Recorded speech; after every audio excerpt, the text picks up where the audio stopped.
Vishwanath and Sons. ఇది మన సూర్య అన్నకి 46 మూవీ. మీ అందరికి తెలిసినట్టే ఇది మొన్న ఒక పోస్టర్ అయితే రిలీజ్ చేశారు అండ్ చాలా మంది మంచిగా ఉందని చెప్పారు. అంటే మంచి టాక్ అయితే వచ్చింది. అండ్ మెయిన్ థింగ్ ఈ రోజు ఒక ట్రైలర్ అయితే రిలీజ్ చేశారు. అంటే ట్రైలర్ కాదు, టీజర్ అన్నమాట. అండ్ జస్ట్ స్టోరీ చెప్పలేదు కానీ కొంచెం రివీల్ అయితే చేశారు కొంత.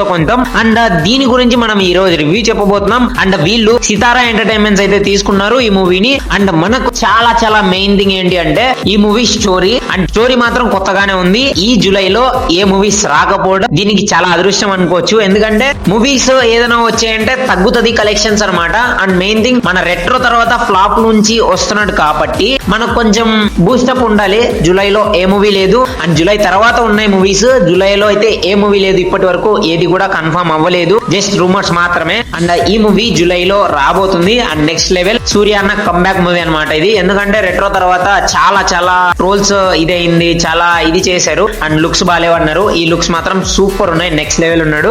అండ్ నాకు చాలా బాగా నచ్చింది ఏంటి అంటే స్టోరీ. అండ్ ప్రతి ఒక్కరు కొత్తగా తీసుకోవడం కాకుండా మంచిగా దీన్ని బిల్డ్ చేస్తే బాగుంటది. కొత్తగా తీసుకున్నారు కానీ దీన్ని చూపించడం ఎలా చూపిస్తారో మనకు తెలియదు అనమాట. ఎందుకంటే తను చాలా బాగా మంచి మూవీ తీశారు. ఎందుకంటే లక్కీ భాస్కర్ తర్వాత ఈ మూవీ తీస్తున్నాడు. And next level. And main thing చాలా బాగా తీస్తాడనే నాకు నమ్మకం అయితే ఉంది 100%. అండ్ చూద్దాం మరి ఎట్లా తీస్తాడు ఏంటి అనేది ఫుల్ గా మాట్లాడదాం. ఎందుకంటే వచ్చిన తర్వాత ట్రైలర్ అన్ని రావాలి కదా, అప్పుడేం లేదు. జూలై అంటే ఇంకా 2 months ఉంది. చాలా బాగా అండ్ మంచిగా తీస్తాడని అనుకుంటున్నా. అండ్ మెయిన్ థింగ్ సూర్యాన్నను చాలా బాగా యూజ్ చేసుకోవచ్చు. అండ్ సూర్యాన్న యాక్టింగ్ బాగా ఉంటది. అండ్ అన్ని బాగుంటాయి, లుక్స్ మాత్రం సూపర్ ఉన్నాయి. అండ్ మెయిన్ థింగ్ దీని గురించి స్టోరీ గురించి ఎత్తుకుతే స్టోరీ ఏం లేదు, చిన్నగానే ఉంటది అనిపిస్తుంది నాకు. అండ్ దీంతో మరీ అంత రివీల్ అయితే చేయలేదు. జస్ట్ టీజర్ నా ఒపీనియన్ ప్రకారం చాలా సూపర్ ఉంది. అంటే ఎట్లా అంటే మీకు కొంతమందికి మాత్రమే నచ్చుతుంది మామ. ఎందుకంటే ఆ ఏజ్ ఇది ఉంటది కదా, వాళ్ళకి మాత్రం బాగా నచ్చుతుంది అనిపిస్తుంది నాకు. అండ్ మంచిగా ఉంది. అండ్ వేరే level. And next level dialogues కూడా బాగా రాశారు. అండ్ మెయిన్ థింగ్ చాలా బాగుంది అనమాట, నచ్చింది నాకు సూపర్ గా. అండ్ మీరేమంటారు కామెంట్ చేసి లైక్ చేయండి. Love you all.